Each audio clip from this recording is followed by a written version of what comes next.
cross-border investments and sustainability. Ladies and gentlemen, you've heard him before, and it's always an honor to have him grace our stage. President, World Out of Home Organization. Please put your hands together for Mr. Tom Goddard. Please welcome onto stage with a loud round of applause, Mr. Tom Goddard. Welcome, sir.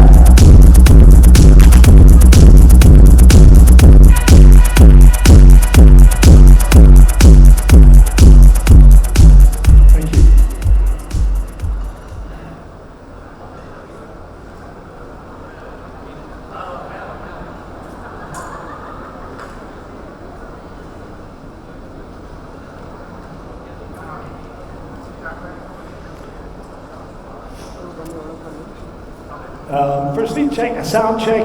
How are we doing? Okay, hearing me at the back? All good? Yes. Come on, guys, get in, get in.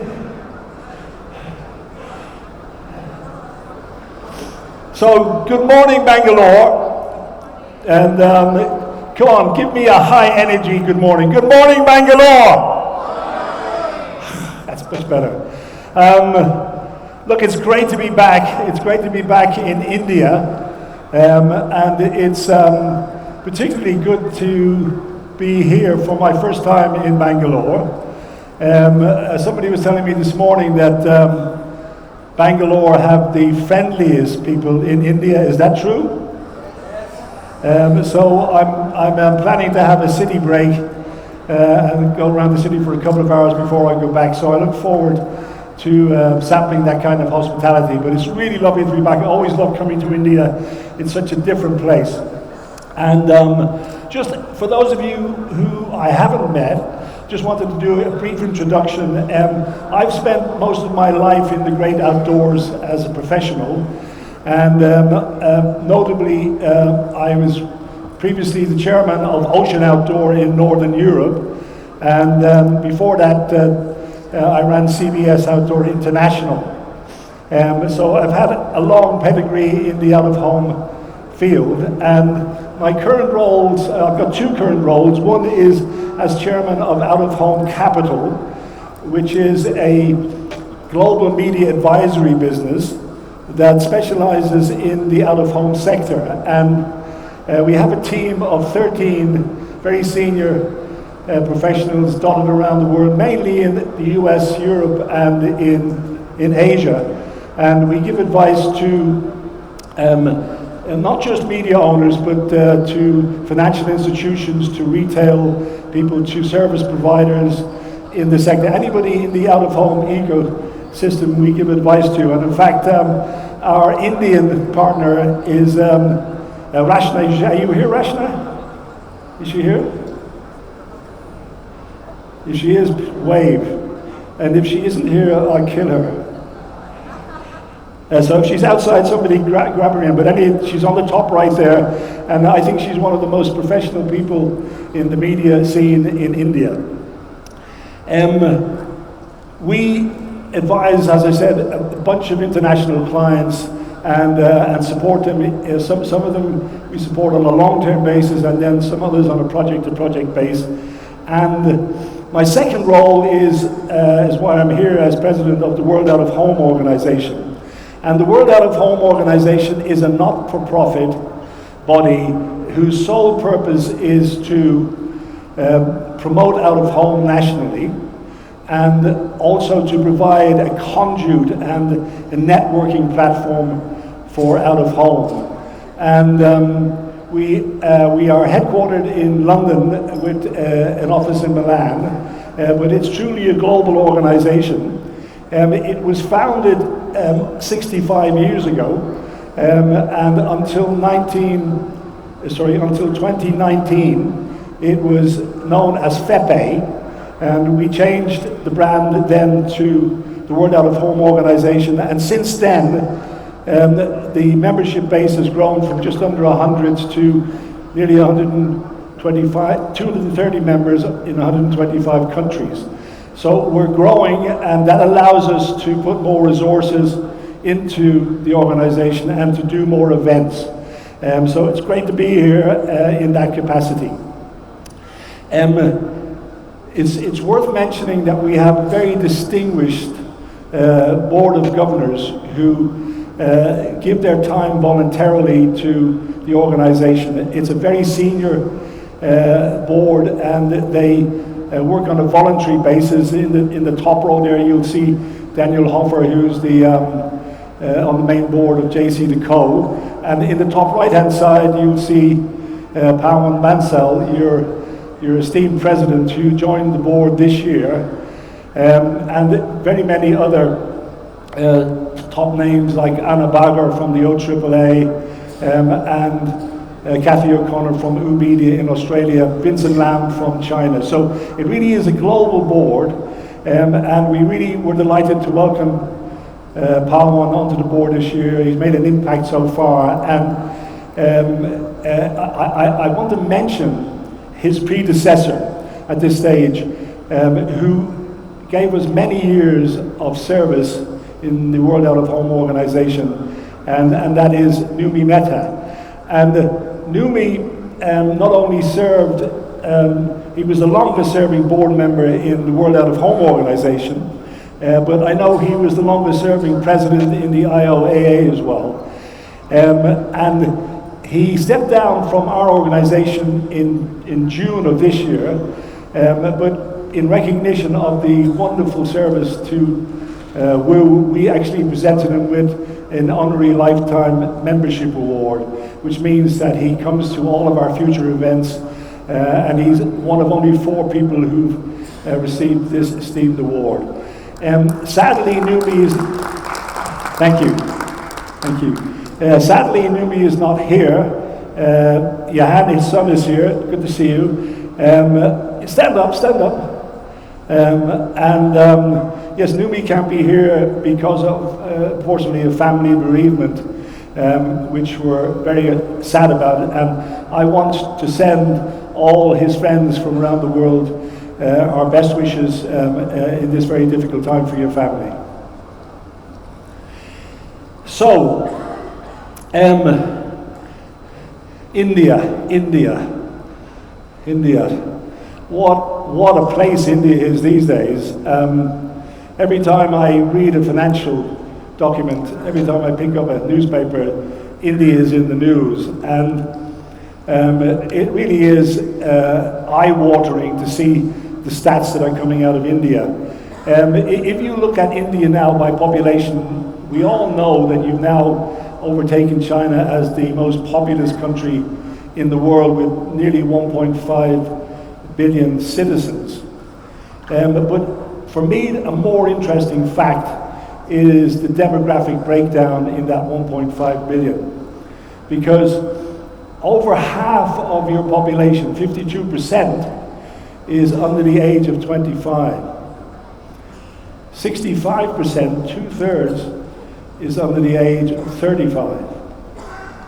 The average age of an Indian citizen now is 29, compared with China 37 and Japan 48. So the future of India in terms of the talent and the skills and the youth and the energy is absolutely astonishing. And major brands around the world will be focusing so hard on reaching those new consumers, and out of home is just a great way to actually hit them. If you look at the macroeconomics, India is nothing short of miraculous.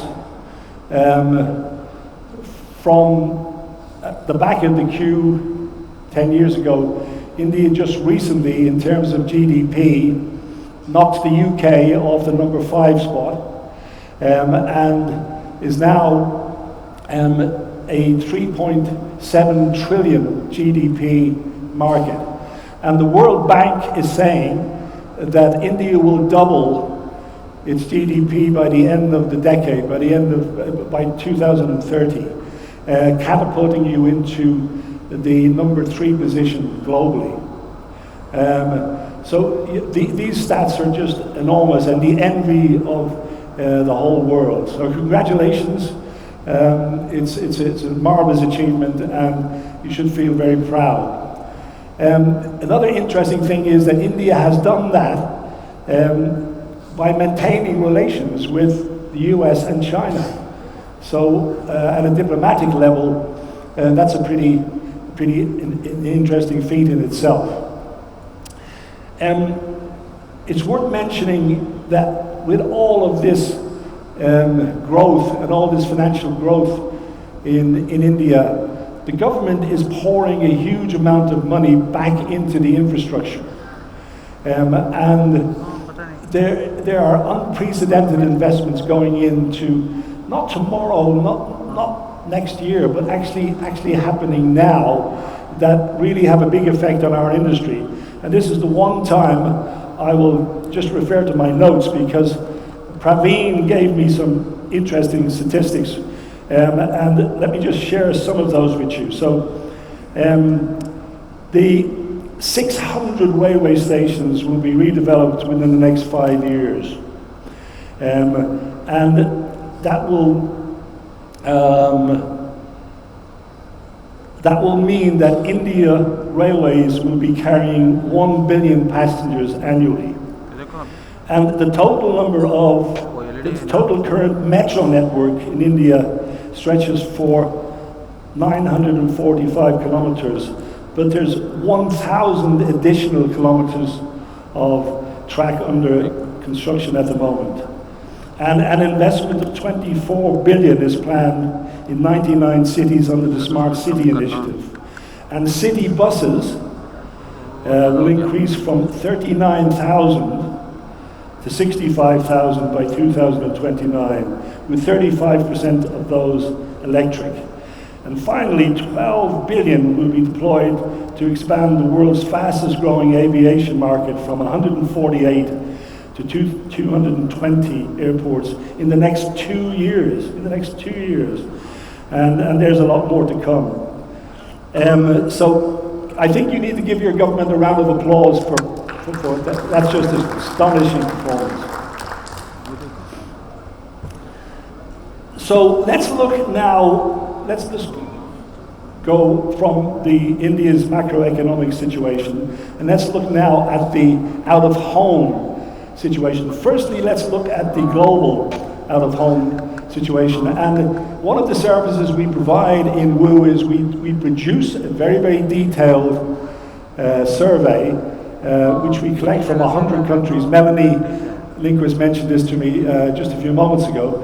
And this is a definitive snapshot of the revenues that out-of-home generates globally. And I'm happy to say that the 2023 results have just come out. And for the first time, we've crashed through the 40 billion barrier.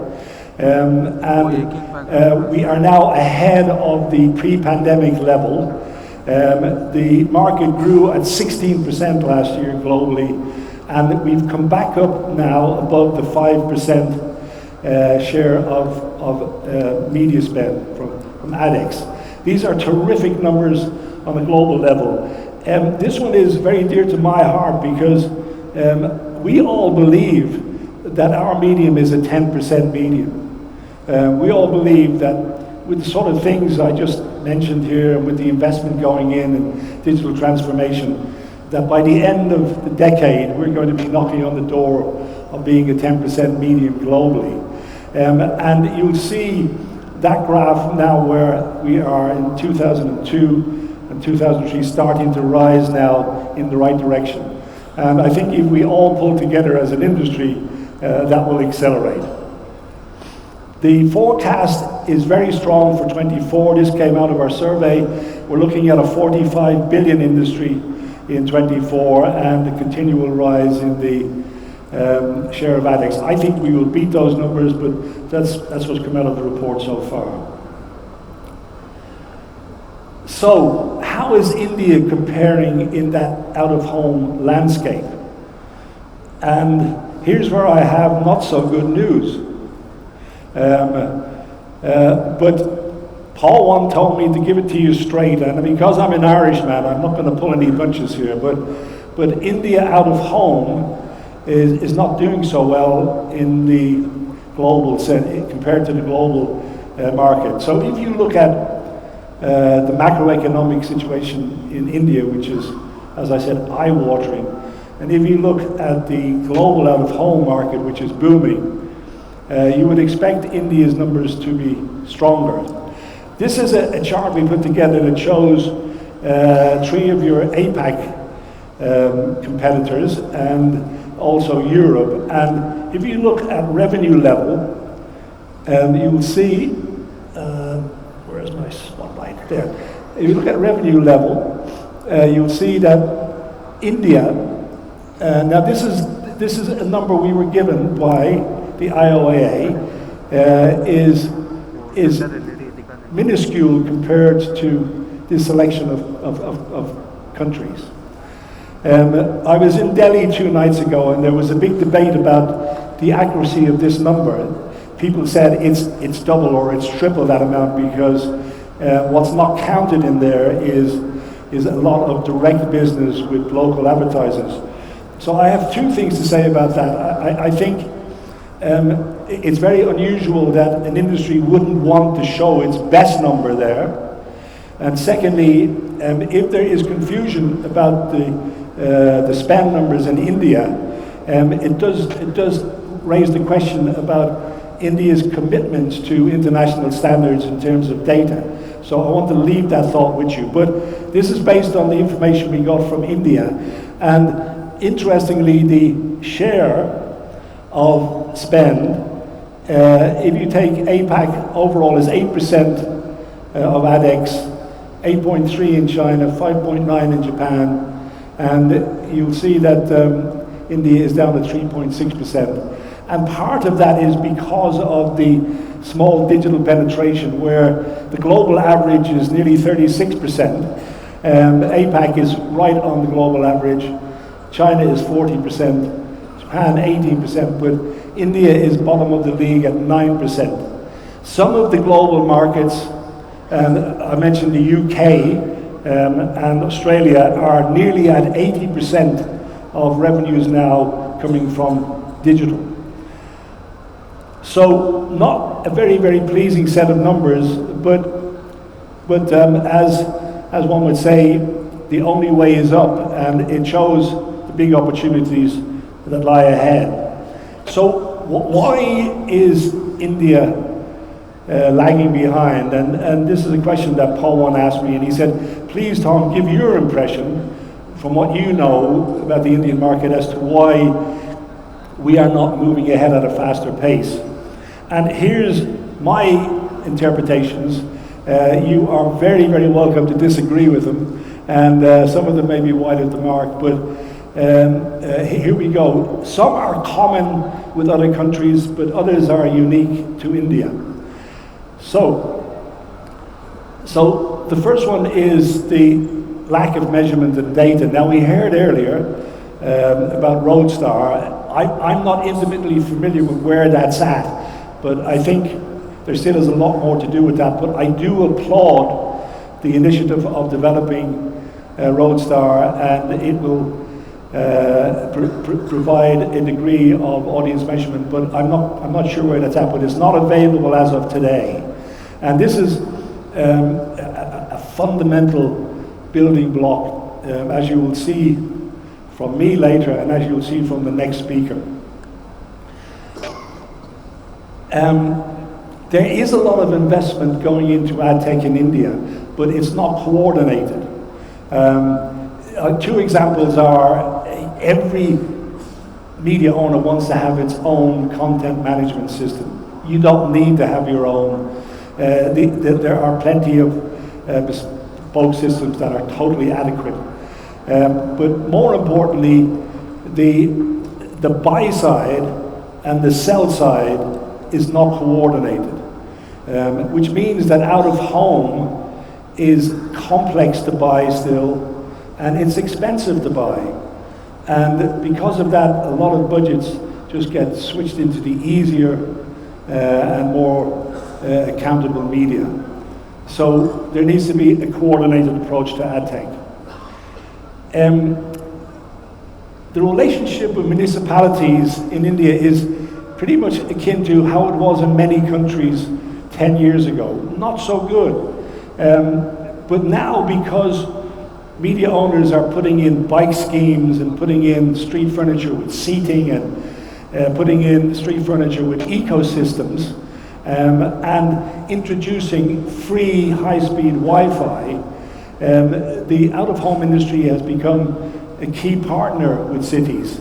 And now the relationship is very good. I think you have a lot of work to do in that area, because not only is the relationship not good, but it's very, very inconsistent. There's no single policy across the cities in India.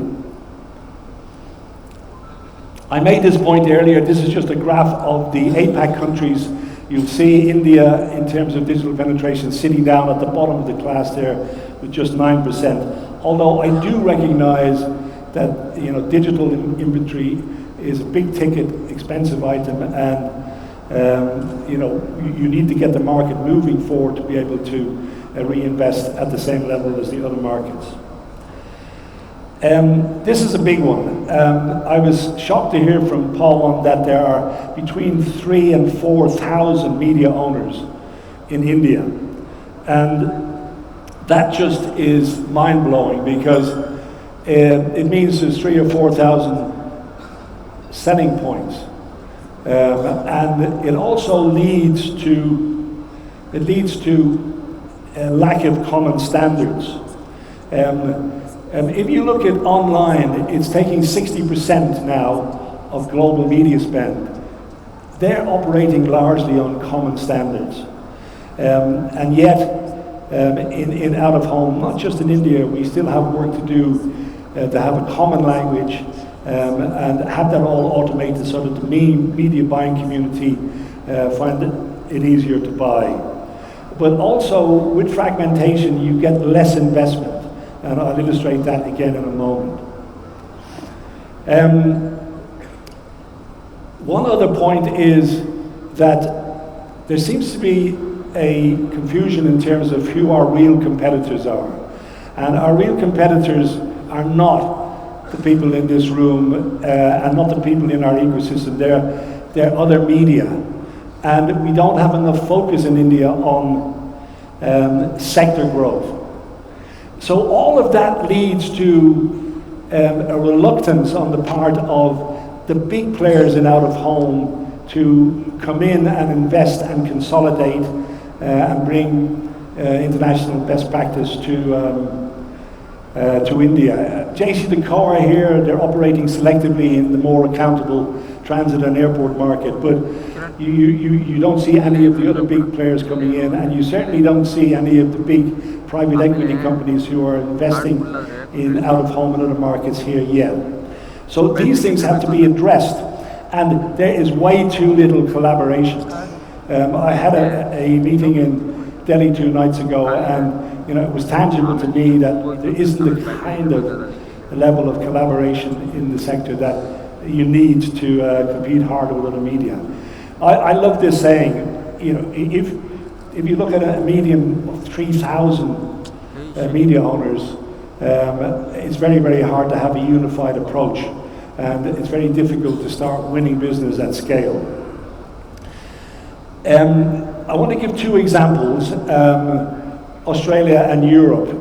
I picked Australia because the developments in Australia are fairly recent.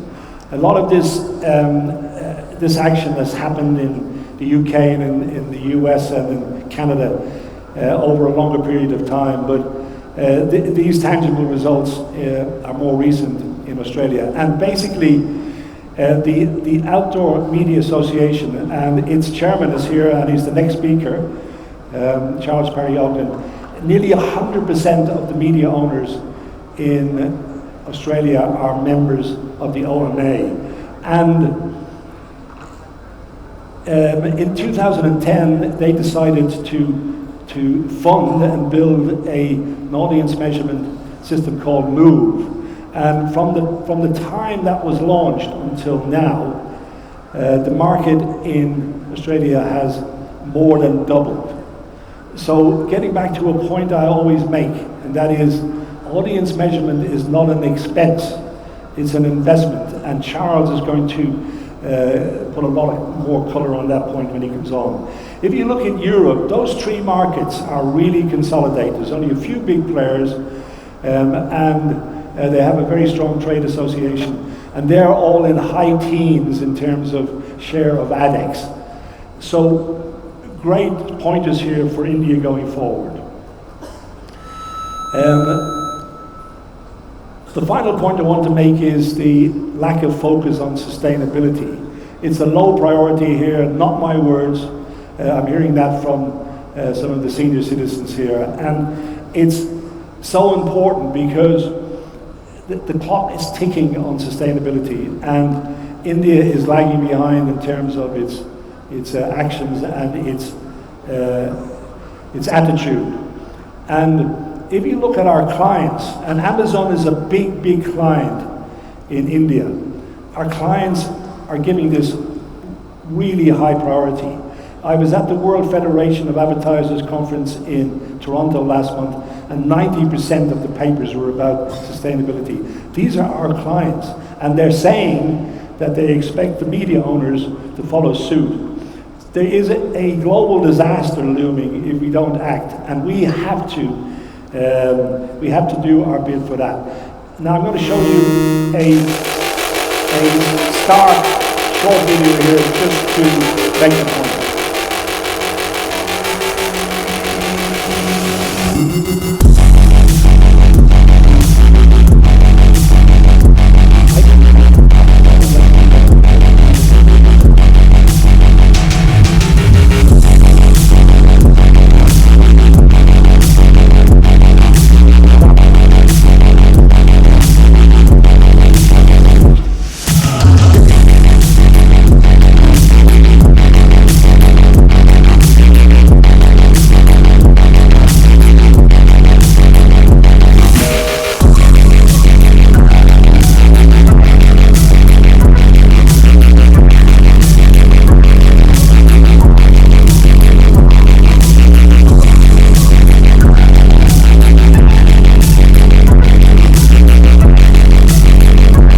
Vehicles, renewables are being introduced by Clear Channel internationally.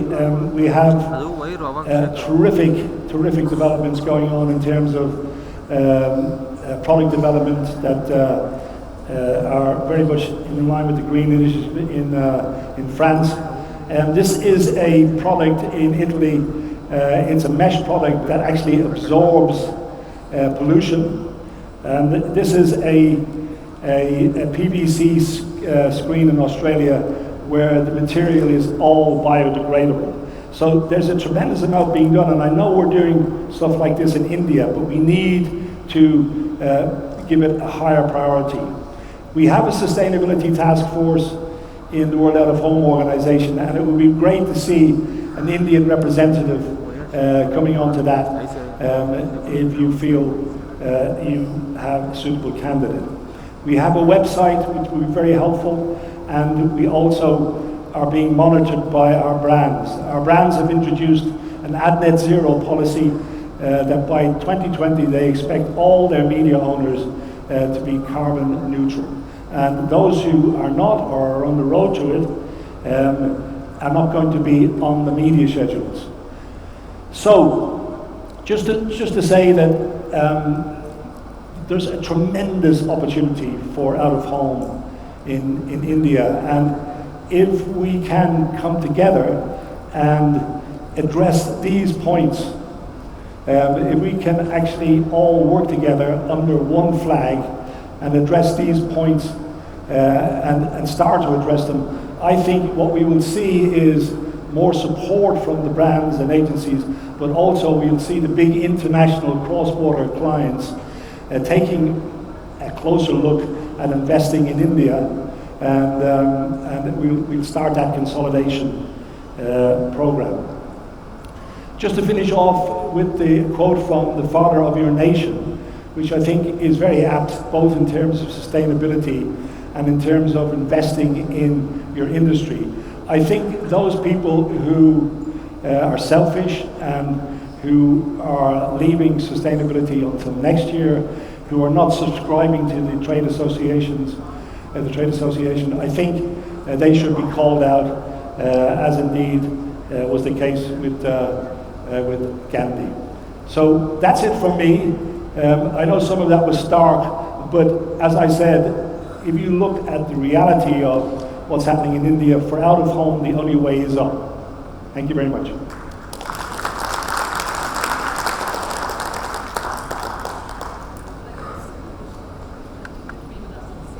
Sure. Thank you so much, Mr. Goddard. We've got a couple of questions that have been coming into the app, and we're going to request Mr. Anup Mittal from MSMA to kindly join us on stage. He's got the questions lined up, and we're going to request you to answer the 3 questions and choose the best according to you to walk away with the prize. Mr. Mittal. Good afternoon, everyone. So there are a lot of questions, but 3 that I've selected. First one is from Nabendu. What is World Out of Home role in consolidating India market? Consolidating the India market? Yeah. The World Out of Home organization's role is 0 in consolidating the market, other than encouraging the industry to unite under a single trade association, and for the ethical and progressive operators in the industry to tackle the list of issues that I had at the end of my presentation there. That action will draw in the big ticket investors internationally, and that will start the consolidation process. But consolidation is great because it's going to make a lot of people in the room very rich, but also it doesn't have to be sell your business. You can join force with other companies and form consortia, shared platforms. That's happening around the world as well. But certainly we need to get from 3,000 buying points to a much smaller margin. Thank you. Second question is from Vinod Kumar. How do you see AI evolving in OOH advertising industry over the next 5 to 10 years? AI? Yeah. That I will defer to Dino, because Dino is going to talk about that subject tomorrow, and he's our resident expert, and I think you'll find what he has to say on AI really interesting. Thank you. And the last one is from Shahul Hamid. What should Indian DOH players do to reach the international standards in terms of programmatic DOH? In terms of? Programmatic Yeah. DOH. I mean, programmatic is growing. The general consensus is it's currently at about 4% of global digital spend, but the consensus is over the next 5 to 10 years, programmatic will account for 25%. I saw yesterday a report from JC&Co saying that their programmatic revenues are now 9%. So I think it's an important tap to bring more revenues in from a bigger pool into the market. But you can't do programmatic if you don't have audience measurement and you don't have automation. You just can't. It's impossible. So it's a chicken and egg situation. You have to do these investments first, and then programmatic will flow. I think the investments have already started happening. IOAA is doing it. If you had to choose one question which gets an award, which one would you choose? The 3 questions. Of those questions? Yeah. I think the most important one there is the consolidation question. Nabendu. Congratulations, ladies and gentlemen. We've got Mr. Nabendu Bhattacharya walking on the stage. Welcome to the world of MSMA, where a simple glance sparks a narrative. Every screen is a portal to imagination, dominating the mall advertising landscape in India. MSMA boasts the largest network of digital and static displays. MSMA, my world, my media. Ladies and gentlemen, the Q&A is powered by MSMA. A big thank you. Thank you, Mr. Anup Mittal. Congratulations, Mr. Nabendu Bhattacharya. And ladies and gentlemen, for those thought-provoking questions.